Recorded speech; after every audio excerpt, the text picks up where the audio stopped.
দেখেন ভাই, ফেরদৌস, সাকিব আল হাসান, মাশরাফি বিন মুর্তজা, এরা সবাই আওয়ামী লীগ করতো না ভাই? ওরা কেন আওয়ামী লীগ করতো? এত বড় সেলিব্রিটি। রিসার্চ করে যেটা দেখলাম যে all are inspired by Nora Fatehi. Nora ফাতেহিও আওয়ামী লীগ করে। ওরা একটা গান শুনছেন না, মুশকিল মে হে জিনা, তুমি ये दिल ये जीना हो गया पागल देखो प्यार में हंसी।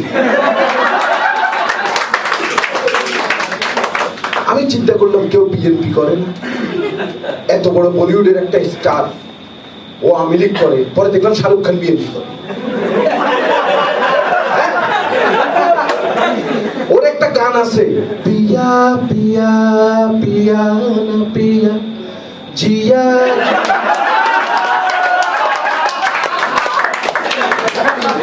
আমি চিন্তা করলাম যে কেউ জাতীয় পার্টি করে। পরে দেখলাম যে ওই যে শায়রি বলে না, শায়রি, এই শায়রি যারা বলে এরা কিন্তু জাতীয় পার্টি করে, যারা শুনে তারা জাতীয় পার্টি করে।